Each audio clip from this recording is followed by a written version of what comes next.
Pro sports players around the world rely on G-Tech Apparel's patented technology to keep their hands warm for hours during games. You can get the same hand warmers that players in the NFL, NBA, MLB, and PGA Tour trust. Head over to gtechapparel.com or gtechapparel.ca using the promo code on the screws, good for 20% off. gtechapparel.com or gtechapparel.ca using the promo code on the screws, good for 20% off. Defeat the cold. 3 shots, 4 par, I just do 2, 1 putt, par 4, birdie, woohoo, new driver, info, replace, M2, par 5, fairway, what you fin do? Think I'll try to get on into, start right, good line, good view, it drew, shooter McGavin. Living, okay. Living. Yep, the $1 million question. Yeah, it's We've had some bad ones, trust me. yeah. This part probably stays in because it just challenging is the Yeah. word. Yeah, we've let it be known. I've struggled through a few, and then I have that Canadian accent, so it's made it sound Yes. even worse. But Yeah. Living. Monica Yep. Living. Okay. Yep, Living. 2023. Well, episode number 124, 2023 World Long Drive Mesquite, Nevada champion. Yes. That is me. I like it. That's a good title. Yes. So we're fresh off of it. It's just a few days later, and I guess that was Sunday, right? Sunday that you guys wrapped it up. Yep, Sunday. So maybe we can jump in, Monica. You can just tell us, listeners here, who you are, and maybe just give us an idea of the experience this past weekend, and then we can dive in a little deeper, I'm sure. Yeah. So I guess a little about me. So I just turned 25, so I'm 25, and I'm originally from a small town in Illinois called Geneseo. So shout out Geneseo. It's a town of like 6,000 people. Then I played Division I college golf at Arkansas State University in Jonesboro, Arkansas. So that brought me down to the south. And then I originally came to Denver, Colorado, where I am now, for a job. So I used to work for like a large defense contractor, and I managed NASA contracts and stuff like that. And then I have since switched careers, and I work as a full-time real estate agent. Nice. So yeah, so that's kind of what got me to Colorado. But yeah, that's a little bit background wise. But yeah, I mean, this weekend was wild. I feel like it happened so fast, but it was really, really fun. And I definitely felt a lot of different emotions. So So NASA defense contracts, and now you're selling homes. Okay.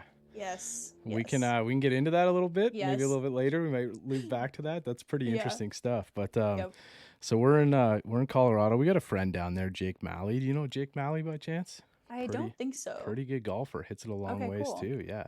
Cool. But yeah, it'd be pretty wild. Have you been competing in long drive for some time now? So I'm actually fairly new. It's actually like a funny story how I got involved in long drive. But last year when it was PLDA, I did 3 total events. So this was actually my 4th event competing in long drive. So definitely kind of considered a rookie for sure. But yeah, I'm still very new to it. I obviously, played Division I golf, so I have general golf experience for sure. But definitely, new to the world of, long drive. So always hitting it long though? Always hitting a long ball? Yeah, it was definitely always my strength when I was competing in, competitive golf. It was always kind of my strategy, and definitely the thing that I had to even reel in a little bit when I was playing competition golf, because sometimes, when you're playing competition golf and you hit it farther than average, you put yourself in positions that, a lot of people tend to not be in. So sometimes it can actually put you in more trouble when you hit it far. So yeah, I do that. Bryce does that. It has nothing to do with how long we hit it though. Yeah, I know. It's the good old, drive at 300 yards, chunk your chip. So that type of thing. My golf game right there. Yeah, mine's like drive it 300 yards and 40 yards to the right, or yeah. So and then hey, I do it too. It's okay. Find your way from there. Yeah. So you're kind of just moving on to long drive. Like this is what you're training for. This is what you want to do now. Competitive golf is behind you, or competitive 18-hole golf. Now we're into long drive.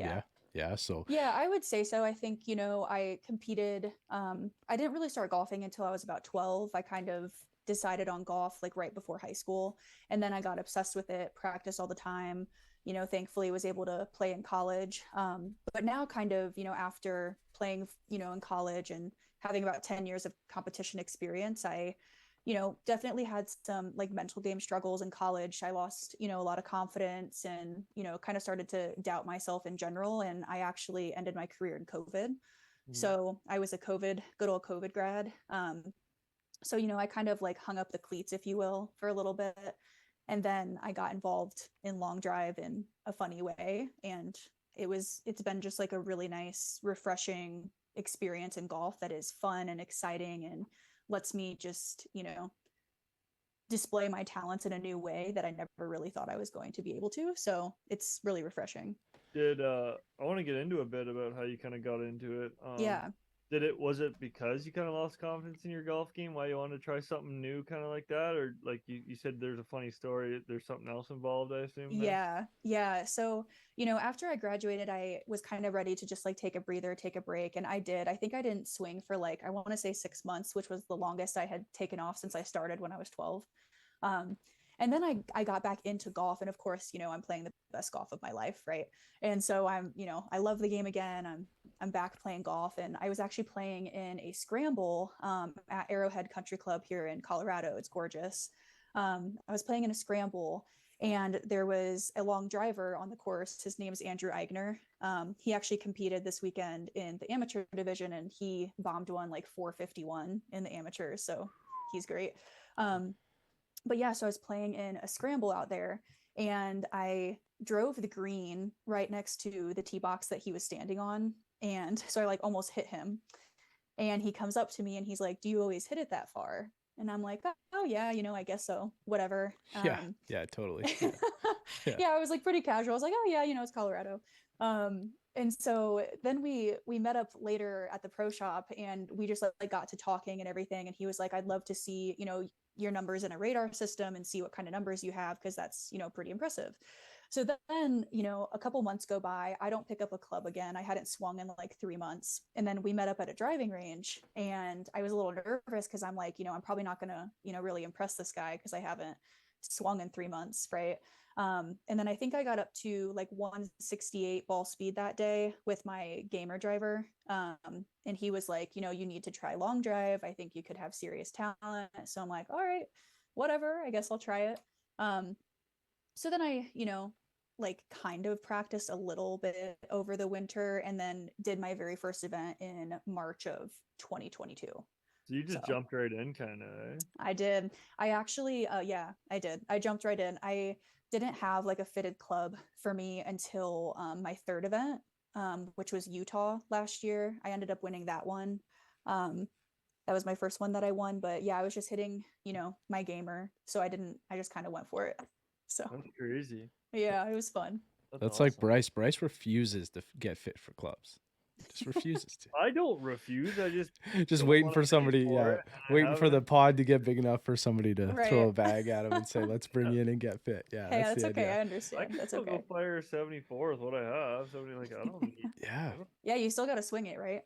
yeah, like yeah. I've You been got to be. You those got to be able irons to for swing it. 8 years. Yeah. Like I know exactly what they're gonna do every time. Yeah, My college golf team used to give me so much crap because I would play with like the most random balls. Like I just, I'd like find a ball in the woods and I'd be like, "Oh, great," and I'd Yeah, play I it. do that. So, yeah.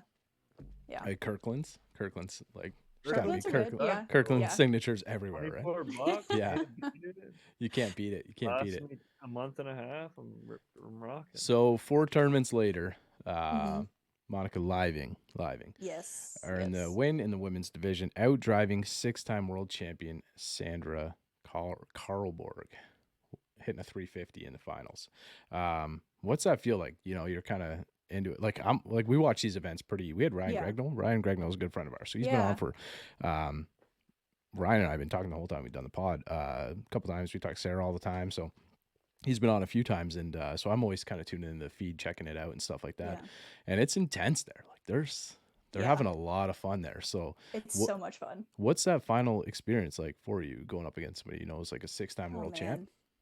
I mean, I honestly, you couldn't ask for anything better, right? I mean, I said this when I got, interviewed after I won. I mean, I used to watch World Long Drive on the Golf Channel when I was younger with my dad. So I, know who the legends are. And, being in the final two with her was like, is this happening? What a cool opportunity, first of all, regardless of what happens, right? Like that's a super cool opportunity. And Especially being only your fourth event too. Sorry, yeah, off, but that's early, yeah, early in your. yeah, it was incredible. It was like, I already had felt like I was just really, I was so happy just to be in the finals with her and like just to play out that scenario, right? Because you imagine things in your head, and I'm really big into visualization and manifestation and stuff like that. And I mean, I had genuinely played out that situation in my head. So to kind of see it come to fruition and see the result was just a really cool moment.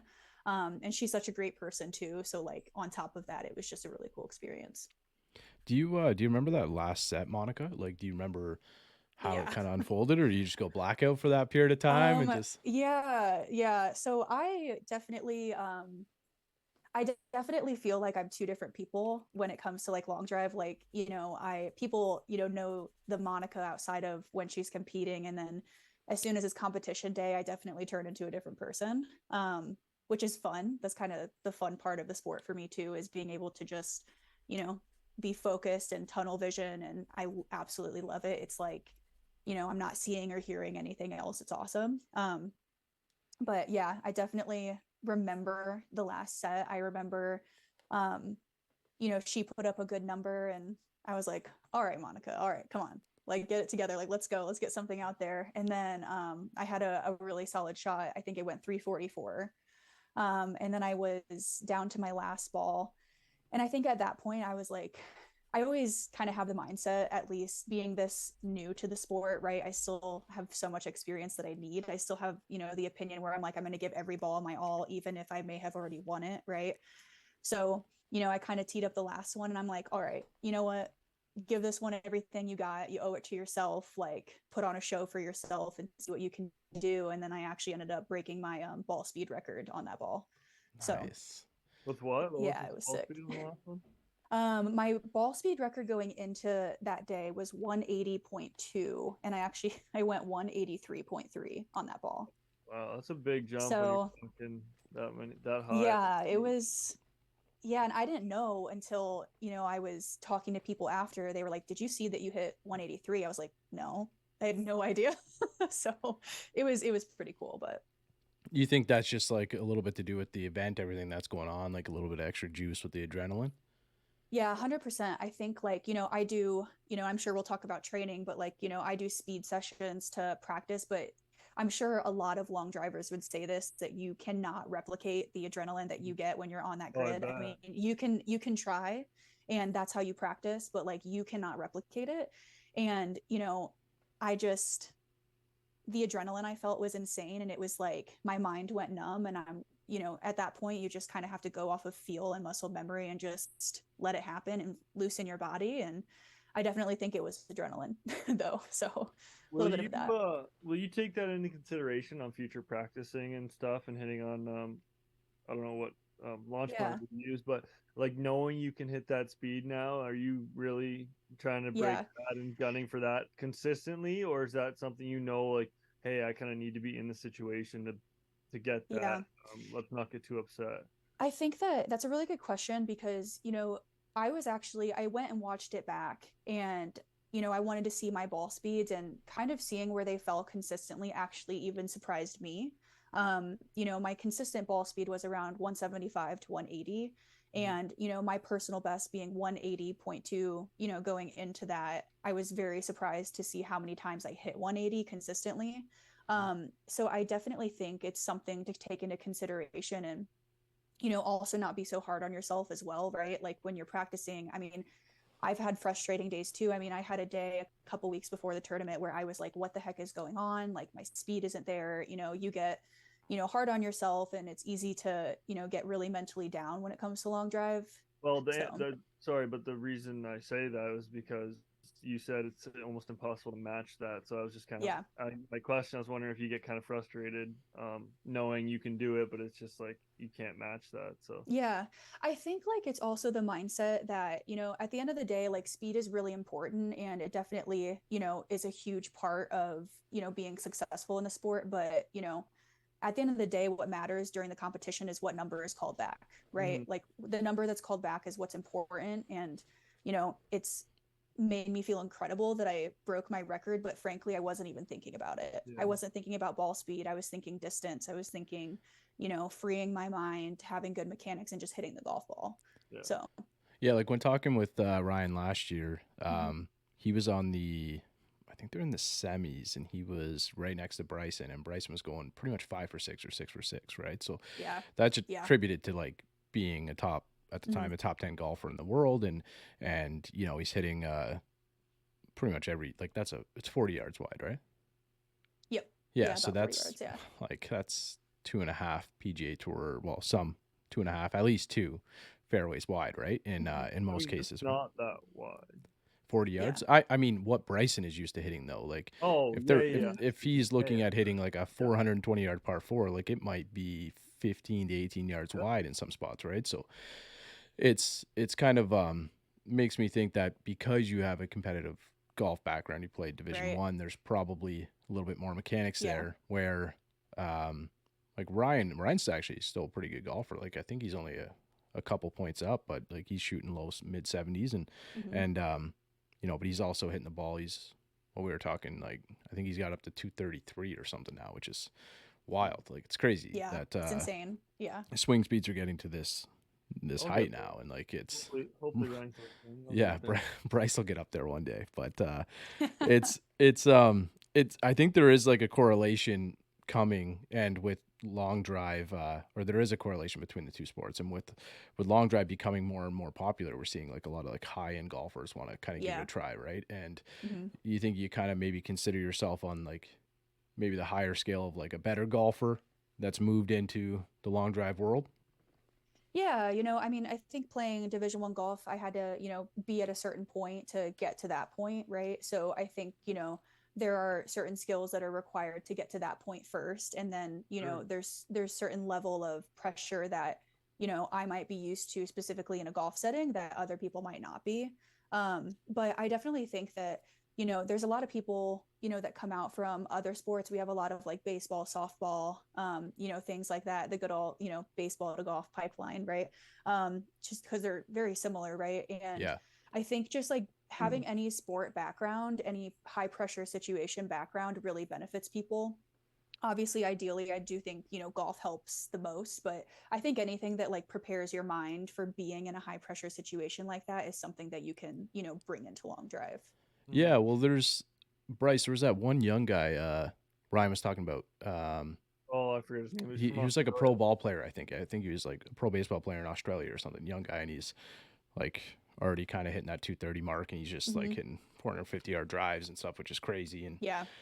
but one of the things you hear all the time, and like to kind of go back to how you simulate that on grid experience, and you Mm-hmm. hear it all the time, like boxers can't like you can't mimic being or you can't simulate being punched in the face, right? Like Right. if that's Right. your sport and you're being punched in the face, like you have to train that way, right? So Yeah. do you do anything different when you're training to try to like bring up that Yes. intensity? Yeah. So kind of how I really, what kind of like catapulted me to the next level in long drive was getting involved with my coach. So my coach is Bobby Peterson with One Stop Power Shop. He's the best in my opinion. And It sounds like it, man. It's like he's awesome. Yeah, yeah. he's a magician. It's awesome. So he, kind of how I got, I started working with Bobby. I did my first two events, and in my second event, I I had a perfect 1,000 with my gamer. So I was hitting, my gamer driver, and I did the perfect 1,000 in the round robin. Then I lost in the semis. Um, and then after that, I kind of felt like a little ambiguous over it because I'm like, I don't really know where to start with clubs. I don't really know what the heck I'm doing. So I kind of like put it on the back burner for a little bit and didn't do the next like one or two events. So he, called me up and he's like, hey, why aren't you, competing? And I kind of just voiced, I'm not really sure where to start with clubs. So he helped me, figure out what to hit. And then I went to the next event in Utah like a week later, and then I won it. So kind of shows also what coaching and equipment can do. Um, but yeah, to answer your question, right, like what I do to prepare, I then started working with him more. And, a big thing that we work on obviously is mechanics, right? Like breaking down the swing first and then adding speed to it later. That was a huge thing for me. Um, But then also an even more important thing for me is speed sessions. So I had never done a speed session. I didn't know what the heck it was.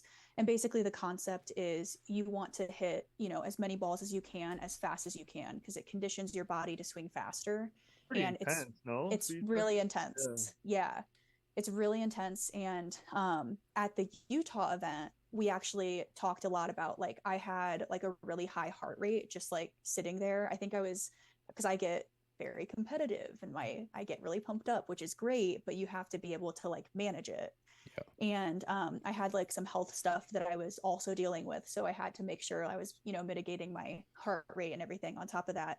And my heart rate was like 100 miles, it was like 100 beats per minute or whatever, when I was just sitting there. So we definitely work on like getting my heart rate up and then breathing correctly, working on my breathing patterns, and really just hitting golf balls as fast as you can.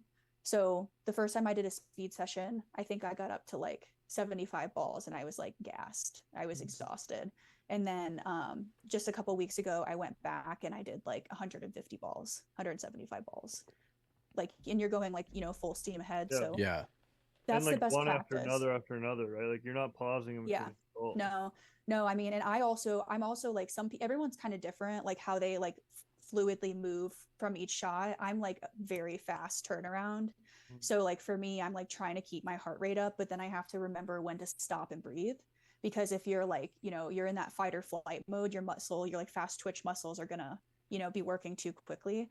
So I always have to remember to like slow myself down. So when I'm in a competition, you'll see me like I take my time, I breathe because you know, I already have a lot of adrenaline. So I can take my time on top of that in competition. Do you So find that there's more time than you think? Like we've heard that a few times. There's more yeah, time than you think to kind of get there set. totally is. Yeah. Yeah, there totally is. I think when I first started, I mean, this happens to a lot of people because you feel that pressure and there's a clock and, all that stuff. Like when I first started, I mean, I think like my first few sets ever, I hit all my balls in like a minute and a half or something wild. Yeah. And then when I competed in Utah last year, I like almost ran out of time because I was taking too much time. So it's kind of funny, like going from one extreme to the other and just, really learning your pacing is super important. Is there like being the level of golfer that you are, Monica, like first, do you have a tough time finding the grid at times? And secondly, do you have like a strategy that you approach the grid with or the block with? Like, are you just trying to get one in play early, kind of, get yourself into like a safety zone or a safe net and then kind of give it all from there? Or like, I know you Yeah. mentioned you just go all out for all of them. Yeah, so that's a good question. So I'd say it's like a mix of both. So, you know, I think inevitably like everyone has OB sets, right? Mm-hmm. I actually have found I tend to average, I've had 1 ball sets, I've had 4 ball sets. Um, at this past tournament, I think I averaged around 3 in per each time. So I On was definitely six for anybody listening, six. yes, three Yeah. out of six. Yeah. Yeah. So that was definitely solid. I had a couple that were, I think I was more so impressed with my consistency of everything. I think that's where I saw the most growth was, I had a couple sets where I had, 345, 350, 355 all in one set. And I think that was, the biggest gain for me was just showing the consistency and the distance. Um, but the approach, I definitely think that, um, I definitely get, I'm sure if you've ever like competed right in a high pressure situation, a lot of people know what I mean when I say you get like tunnel vision. Like Yeah. Yeah. people could be talking to me, I don't hear you. Yeah. Like I get tunnel vision and it's the best feeling ever if you felt it, right? And and it's perfect for a grid, right? You have tunnel vision and you're looking down a grid, so it's kind of ideal. And I'm not perfect. I definitely hit a lot of them out of bounds, but I think that, you know, I definitely try to bring a level of focus to the day of that allows me to have that tunnel vision. And I think that, I always try to get, one of the first balls in, just get a number on the grid, find your momentum. And then once I kind of put a good number up, depending on, how things are looking in that set, I'll either, step on it. Maybe I'll try a different club, see how that's feeling for the day. Cause, the round robin is important. It seeds you and everything in the rest of the competition, but you don't have to win every set to get into the fight, like the top 8. So sometimes, it's good to play around and like, hey, how am I hitting this club today versus this club and stuff like that. So I mean, correct me if I'm wrong, but if you step up in your first set and put four of the six balls in the grid, I mean, your confidence is sky high going into the next set, correct? Like yeah, you're totally. rocking, you're coming out of your shoes, Yeah. you're good. Yeah, I think like, the mindset for me is, I've done everything I can to prepare, right? And it's like, you put in the work, you work on the mechanics, you work on your speed, and the grid is an opportunity to just showcase it, Mm-hmm. right? So like in my head, I'm like, in the nicest way I can say this, I'm not worried about anybody else. I'm worried about me. I can't control what anyone else hits. I can't control what anyone else does. I can only control myself. So going into it with the mindset of like I'm going to give it my best each set, and that might look different every time, right? And for each person, but just kind of having the mindset that like each shot right in front of you is the most important and not thinking too far ahead. So So, sorry, Bryce. With that, Monica, do you see your competitors at all? Like when you have the blinders on, like, do you have an idea if somebody's put a good one out there? Like, I'm sure you can tell by a bit of the reaction or something like that. Like, but or you just totally focused on your own. yeah, I think that for the most part, um, and it sounds kind of like, weird to say this, but I'm not really thinking about like, oh, I'm hitting against this person, or oh, I'm hitting against this person. Like I'll take a look over and I'm like, oh, I see this number. I see someone just bombed one 340. Okay, cool. I need to go bomb one further. Okay, so So you can see that in the moment. Like, mhm, you, yeah, okay, yeah, Yeah, yeah, but all right. you're really just trying to prove to yourself here. You're not really yeah, trying to beat yeah, anyone else. You're almost just trying to put the exactly. best ball you can put on, no matter what. Yeah, exactly. It's like, and everyone's swings are so different. We're all different people who have different strengths. And I think, I like to, and I also just find that it's, sometimes it's fun, like when you go head to head with someone, right? Like when I went head to head with Devin, we were roomies and, we're good friends. So that's also fun. And of course, I know, who I'm competing against. And of course, in the finals with Sandra. Um, but I think overall, when I'm doing round robin, I'm just like, hey, let's just get some balls in play. Let's find our groove, and then with the end goal being I find myself in the finals, and then I get to go all out like I did, being the end goal. So Can we get into a couple of plans for 2023? sure, yeah, What do you have up next? Like, what do you we'll get into the training a little bit, yeah, definitely. It's a fascinating part for us to kind of hear about, I don't know, just hearing all the different training types, and like some guys are like swinging baseball bats and stuff, and like yeah, that's what Ryan was saying, which is pretty, that kind of caught me off guard, and then we got into a 40 hmm, minute baseball chat for a while, right. but do you have anything immediate that you're planning for? Any other breaks scheduled, or is there anything that you're kind of, any events that you're working towards? You're gonna hopefully play the whole circuit, I guess. Yeah, yeah. So my goal is to do every event. That's my goal. And, the next one is in Hobe Sound, Florida. So looking forward to that one. Obviously going to be a little bit of a different grid than, in the desert at Mesquite. So going to kind of just work on, some things that I might need to pay more attention to there. But yeah, really, I'm just going to keep doing what I'm doing, not, don't change what's working, right? And just keep kind of doing what you're doing. And, I think it's just because you win doesn't mean you stop working, right? So still doing the same thing and working hard and, proper nutrition, good sleep, all the good stuff, just the same things and just get prepped to do it again, right? So Hmm. So there's gonna be a lot of, or not a lot, but there are 2 day events now, right? yeah, well, so it tends to be a little bit longer for the open division just because they have a lot more players, but Okay, the women do tend to do all of ours in one day. We usually have around like 16 to 24. right. Um, so yeah, typically all in one day, which is like a whole other part of strategy, right? Is, conditioning yourself for doing all of this in one day. So that's another Like part you're too. hitting a lot of balls in one day, Yeah. correct? Mm-hmm. Yeah. Yeah. So like when you're showing up, can you kind of take us through what the day looks like when you're kind of showing up to an event, maybe even like the past one in Mesquite?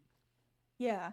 Yeah. So I'm naturally very competitive. So, I mean, any competition day, I mean, I wake up like first thing in the morning and I'm just like, Amped my up. heart rate's already there. Like, I'm like, all right, let's, let's simmer down. Let's like, I do some journaling. I just, read, I, do some meditation, stuff like that, just to like manage my heart rate, and my breathing to kind of prepare myself for later in the day. Cause it is exhausting, right? Like if you wake up with your heart rate super high because you're excited, I mean, you're going to tank at 3 in the afternoon, right?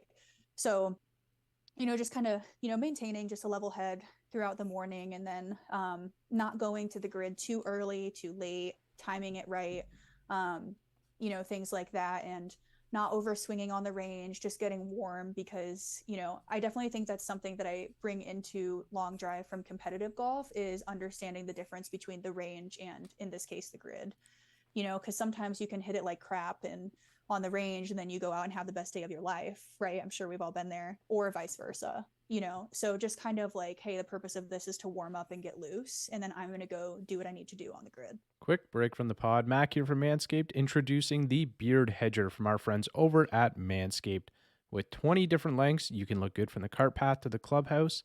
Shop manscaped.com using the promo code OTSGolf for 20% off plus free shipping. Shop any and all Manscaped products at manscaped.com using the promo code OTSGolf for 20% off plus free shipping. We'll see you on the back about nine. like getting super pumped up and like wanting to hit a ton more balls. Like that totally happens to me, because Yeah. I'm a really like, on competition day, I like put my headphones in and I have like a whole playlist, and it's, you know, a whole thing. And, you know, the type of music I listen to gets me like so pumped up that I'm like, okay, Monica, you need to like relax a little bit, save it, because my music definitely pumps me up. So So you're definitely a little superstitious by the sounds of it. superstitious? I don't know about superstitious, but Well, I I mean, love. if you're playing the same playlist every It's event, more I'm, and not, so I'm not I like. superstitious, but I'm a little stitious. Michael I'm I Scott. crazy. I have like it's more so about having like a curated vibe to my music. Like Okay, I'm not like a gonna be you know, yeah, okay. not Can superstitious. can Not we superstitious. get a tune? Can we? Is there? Yeah, what do Yeah, you well, listen? I guess a good question. What type of music do you think I listen to? Okay. Um. Like before an event, you're talking like what's gonna get you going? Yeah, yeah, yeah. Uh, What gets me going? Curious I your mean, guess. I can't imagine it's anything like. I'm gonna go. I, I'm gonna go that's with such like. a tough I'm gonna go with question. Eminem. I'm just gonna. Okay, good answer. Yeah. Okay. All right. Bryce, what's yours? I mean, like it's such a tough question because I'm such a big music guy, but like something that gets me fired up could like I'm just gonna say old school like '90s rock. Okay. Yeah, so I really like listening to heavy metal. I Okay. was gonna. Yeah, I knew you were going to too. You were trying to not say I heavy didn't metal, want to but like. I know. Oh, that's. Yeah. I Or was like, you gonna know, say I it like was I like brilliant. a mix of like hard rock, classic rock, and like heavy Yeah. metal is my go-to. Like if I had a walkout song, it would probably be like Bulls on Parade. Heavy, Honestly. heavy metal It's gets Okay. like intense. I'm Yeah. not the biggest yeah. fan personally, but I know it gets intense. Yeah. Yeah. Yeah. Oh yeah, That's it all. gets me I pumped was up. I was gonna say it, You're not a but Rage Against the Machine fan, Bryce? pardon?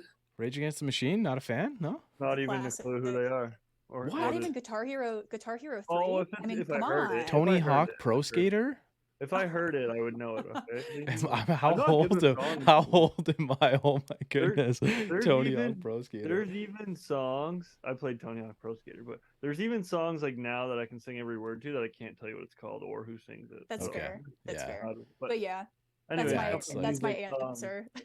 it's we'll like get into definitely a playlisting for us, right? We get to just like roll through a playlist and you hear such good music and you don't look at who it is. It's like nobody knows anybody's You just phone start number vibing with anymore it. and stuff. Yeah. Oh, Yeah. Yeah. You just Yeah. it's kind of how it is, right? But Yeah. So, to get into training a little bit.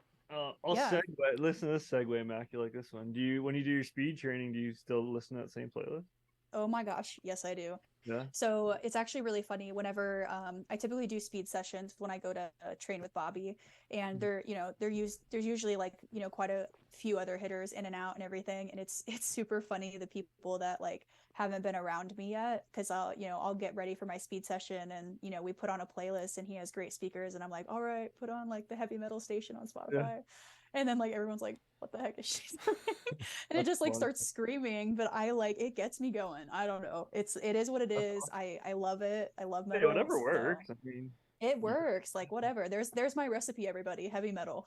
yeah, how could you not? Now I'm just like So I just have it in so my how brain. I don't how want to sing, what's but what's your training schedule look like a week? Like, are you going in like every day of the week? Or are you going in 3 days a week? Kind of how's that work? yeah, so that's a good question. The time of year for me definitely affects that, because I'm in Denver, right? So you know, and it can get expensive to hit indoors. So, you know, in the winter, I try to go about like 2 to 3 times a week, and I try to focus obviously on, you know, quality over quantity.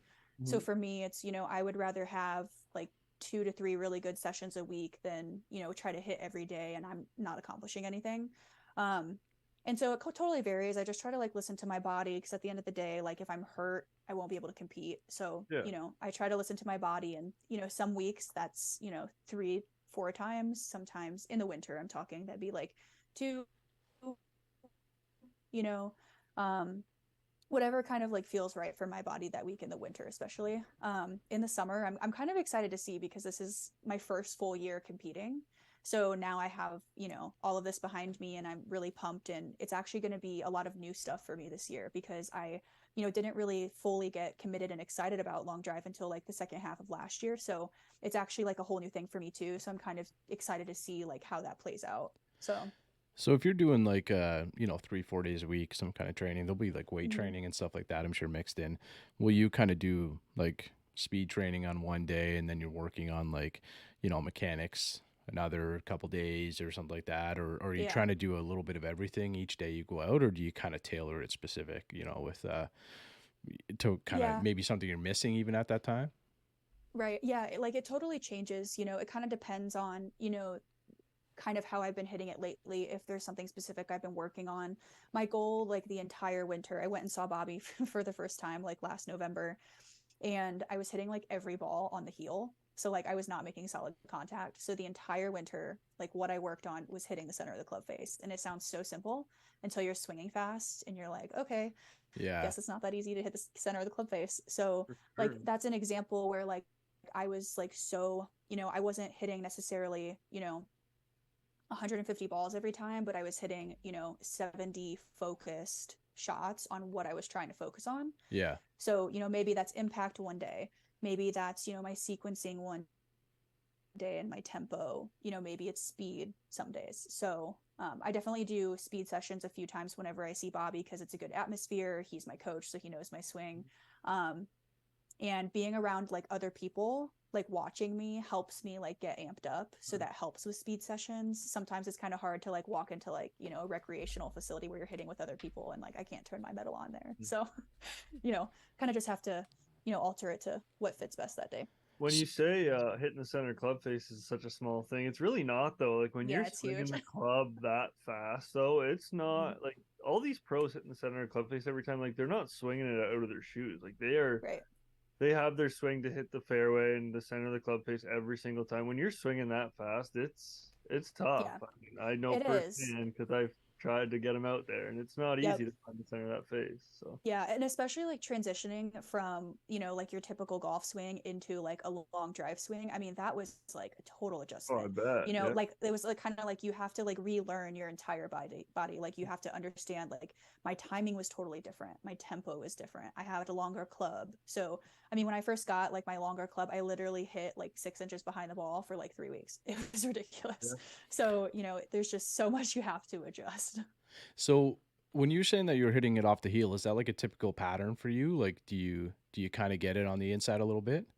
A little bit, yeah. I would say that I definitely do get it on the inside a little bit. When I played competitive golf, I my miss, if you will, was a draw or hook. Okay. So that's kind of just what my swing has been aligned with. Now that can be beneficial in long drive, with it, if I ever wanted to play a draw, depending on the day. Hit that Um, distance. yeah, so that helps for sure because it's more natural for me. But as I've gotten into long drive, I've definitely noticed that I have a little bit more ability to change my shot shape just because I understand more now that I've started working with Bobby. I understand my swing even more now. So Well, And yeah, it's that, a lot more exaggerated too with the amount of spin you guys are putting on the ball with the mhm. speed. I mean, it's more Yeah, exaggerated now, like left, right, with yeah, how fast that ball's moving. yeah, yep, that's what I was exactly. thinking too. Like having such a strong golf background, like if you're ballooning the Hmm. ball, like or something like that, you would have an idea of, maybe I'm Yeah, hitting it a little off the toe, Yeah, or maybe I'm hitting it a little off the heel, or yep, whatever it is. Like you would have maybe a better yep, understanding than just somebody who's just like a long driver, like they're just in the game to hit the ball right, as far as they can. You have like right. a lot more mechanical aspects to your game that maybe some of the competitors Yeah, might not, right? So that is nice to kind of, yeah. I'm sure, to have that transition a little bit.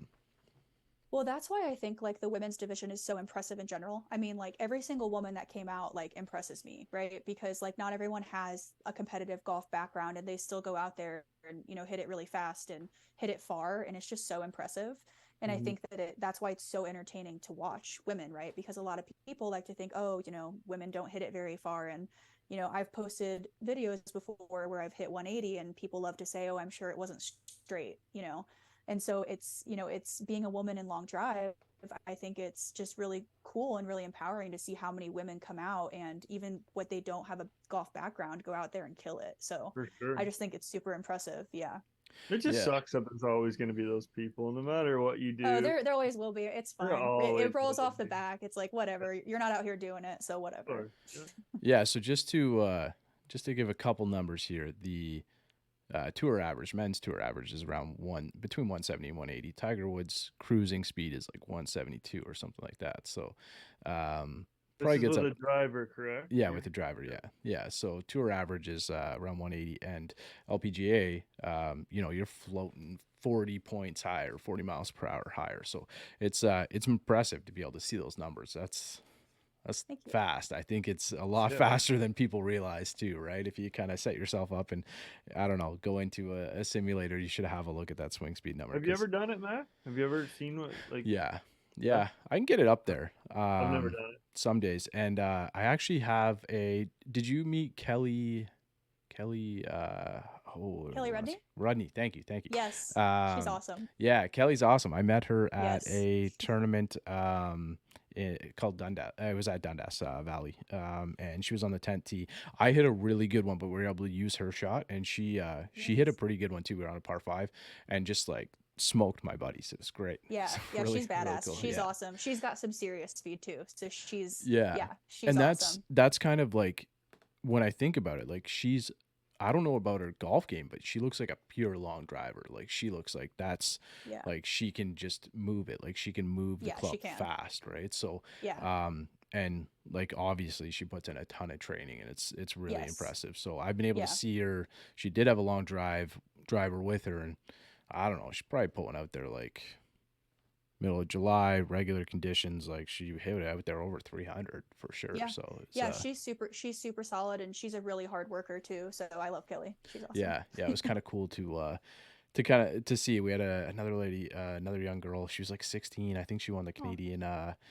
She won like the Canadian Amateur, and then Oh. Canadian like long drive amateur championship, and then I think her name's Zana, I think, Okay. maybe so.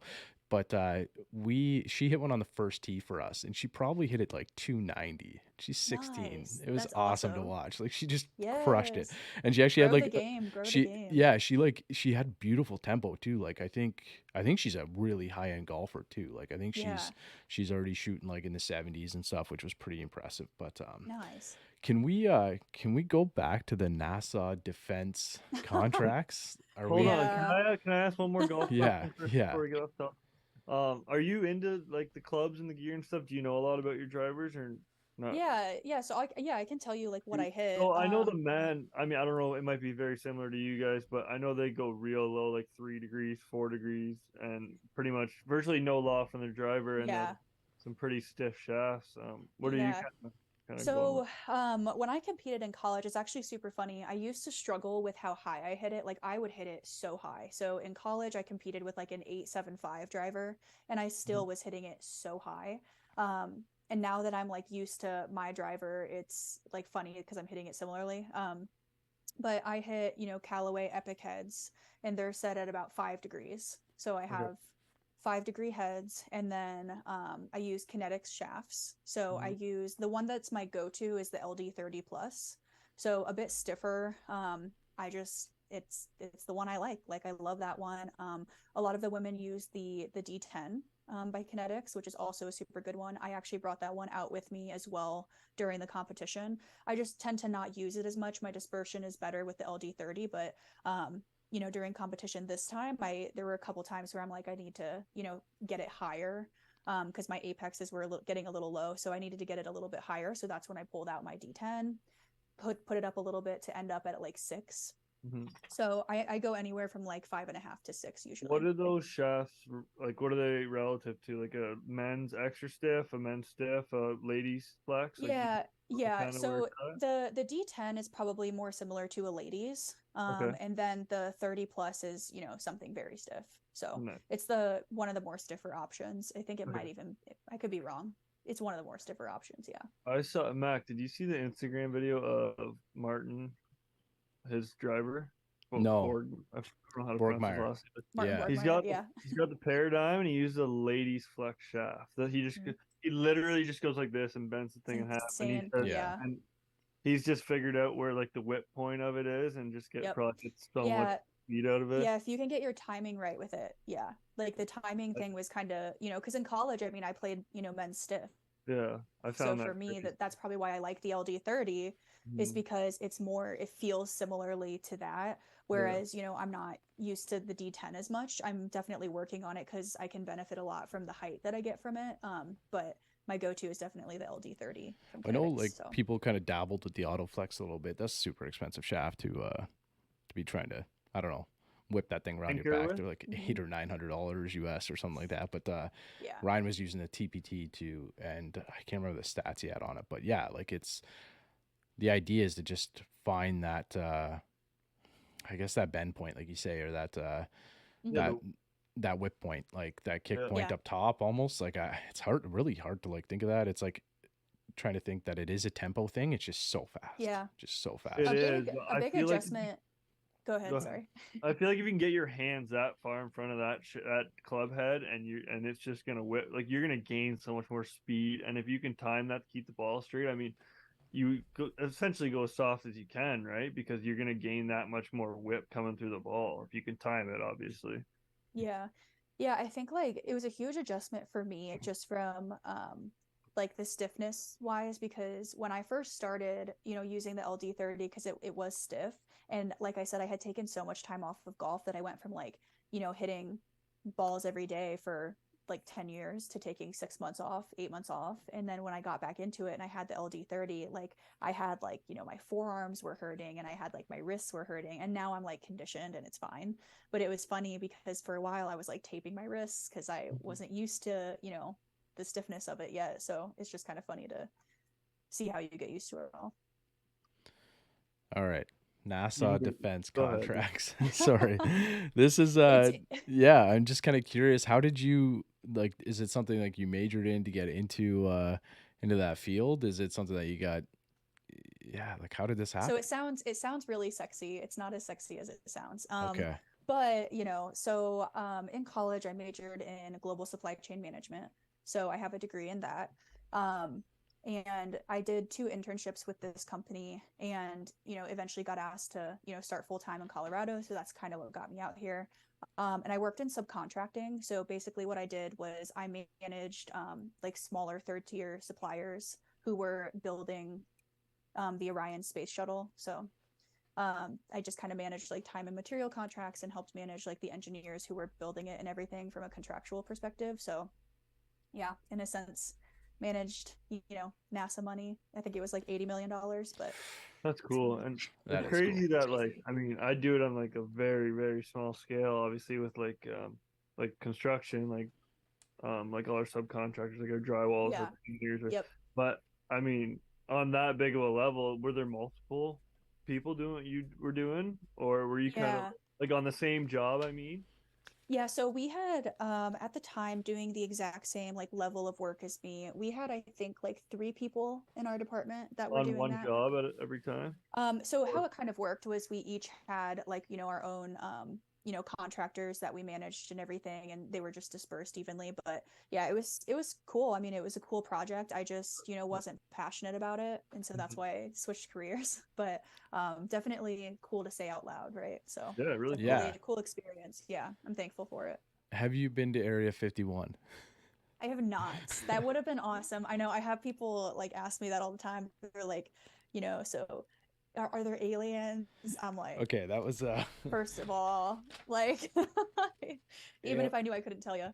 Did you Aliens. ask me about Right here. aliens? Yeah. Aliens. Yeah, sorry, my notes are so Yeah. bad. And Yeah, what yeah, it was is Elon hilarious. Musk an alien was one of my other ones. So Right, right. Yeah, yeah. and I did like proposals too, so, competed against his company on some proposals, but Cool. yeah, it was a fun job. I learned a lot, just not what I was passionate about, and life's too short to not do stuff you're Yeah. passionate about. So, For sure.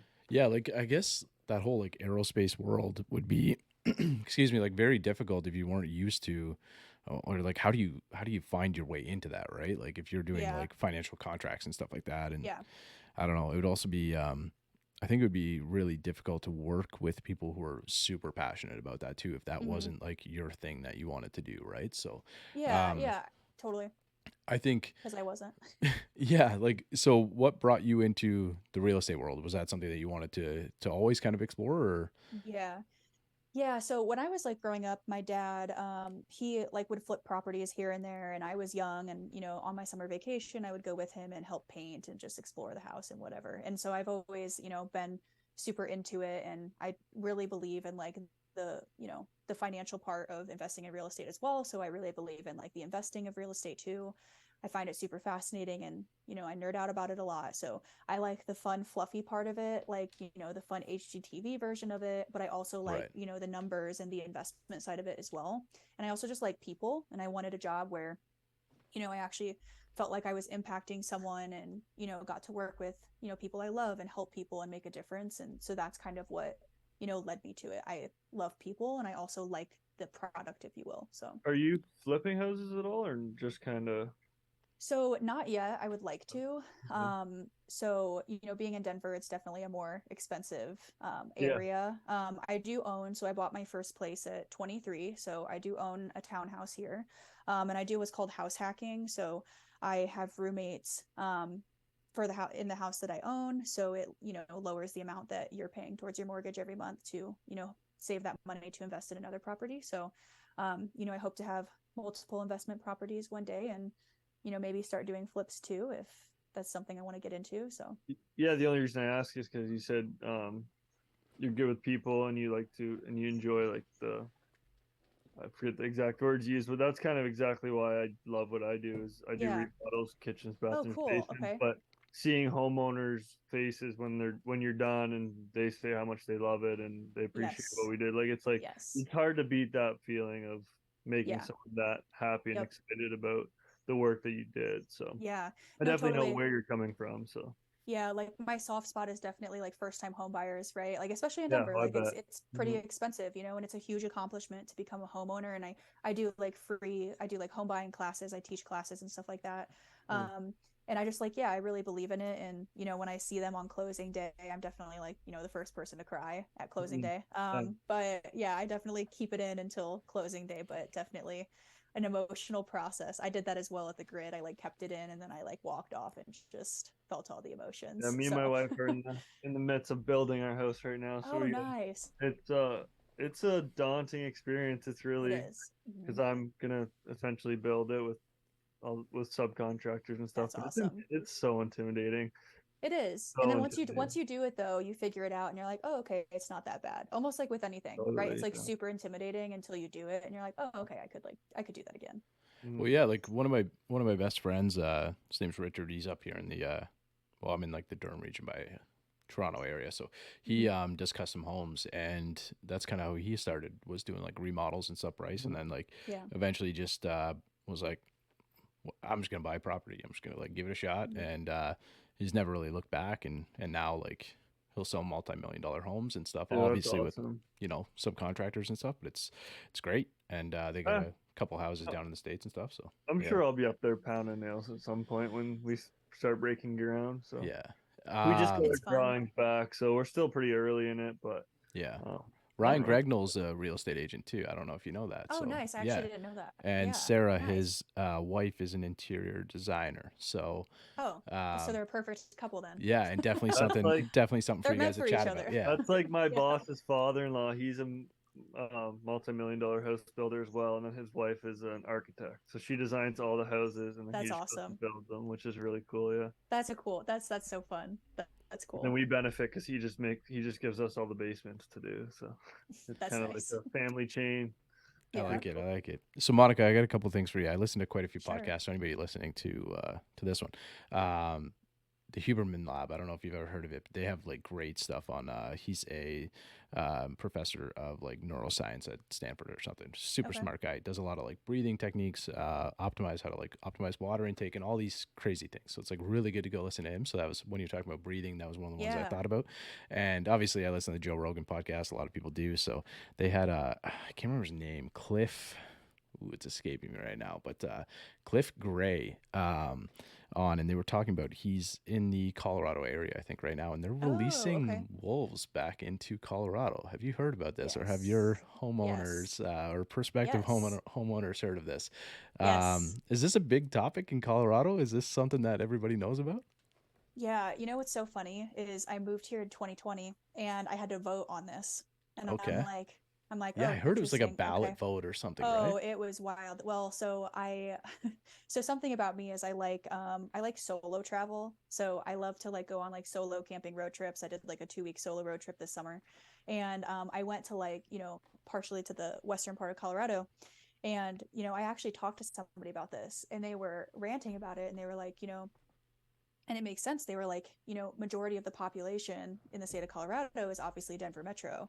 And so they, if you go by popular vote, right, we're voting for reintroducing wolves, but it's going to be in that part of the state where, those people are affected by it. So I've heard like both opinions. Like, I've heard a little bit of everything. I'm kind of like, I like hearing all the opinions and I can see the pros and cons of it, but it's like it's not like a huge thing, at least from, what I hear in Denver Metro, but it doesn't really apply to us, right? So like Right. of course people aren't talking about it as much. But Yeah, when I heard it, I was just like, what? Like, yeah, it's wild. I like saw it on my ballot. I'm like, what the hell? yeah, and Like it's gonna be. I I'm guess it like, doesn't welcome to seem Colorado. like a Yeah. lot, but like 30 wolves Yeah, reintroducing. Oh, they'll find it's a a way, lot. and there'll be Yeah, Yeah. 100,000 before you know it. yeah, It's as long exactly. as they can survive those. Because I don't quote me on this, but there's in Michigan they did it in the Upper Peninsula. They released like 12 of them Mm-hmm. because the deer and the moose population was Yep. getting out of hand or something, and they tried to regulate it.